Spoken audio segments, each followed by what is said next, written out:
বাবুর জন্য জামা কাপড় কিনতে যাবেন? আচ্ছা ঠিক আছে, আমি সব কাজ করে আমি চলে যাব, দাদাকে আমি ডেকে দরজা বন্ধ করে দিয়ে যাব, ঠিক আছে? আচ্ছা তাহলে আজকে কি আর জামা কাপড় গুলো কাচবো? আকাশটা তো খুব মেঘলা মেঘলা করেছে বাইরে।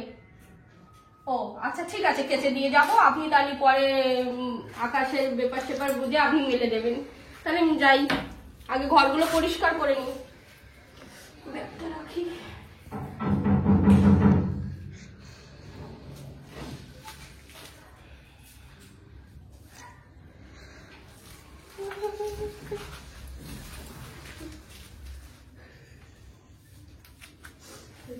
দাদা দাদা বলছিলাম বিছনাটা একটু রেডি করবো। ওইদিকে আগে কাজটা সেরে নাও, তারপর আমি উঠছি একটু। আচ্ছা ঠিক আছে, তাহলে আমি ঘরগুলোই ঝাড় দিয়ে দিই। বৌদি নেই, আবার বলবে কি ফাঁকি মেরেছে কাজে। এই শীতের সময় যত জ্বালা, জামা কাপড় শুনতে কিন্তু মাথা খারাপ। মাথা গরম পড়লেই একটু সুখ পাই যেন মনে হয়, একটু জামা কাপড় কম পরে, কাছাকাছি অত করতে হয় না।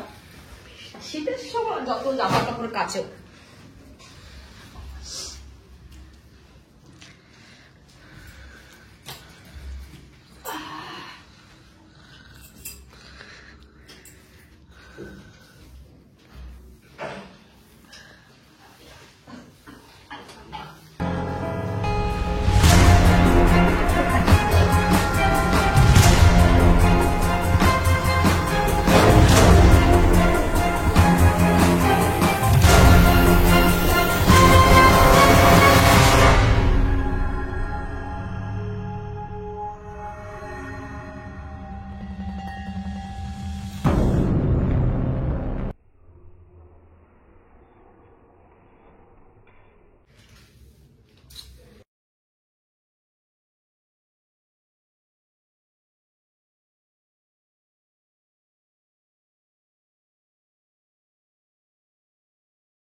আমি নিয়ে আমার ছেলে মেয়েকে নিয়ে খাই, আনন্দ করি, একদিন অন্তত খেতে পারবো ভালো করে। না একদিন কেন বাবা, উনি বাড়ি বুকে নিয়েও শান্তি। থাক বাবা, তুই বুকে থাক, তুই মরে যা। এনে তোর বউকে সঙ্গে যা।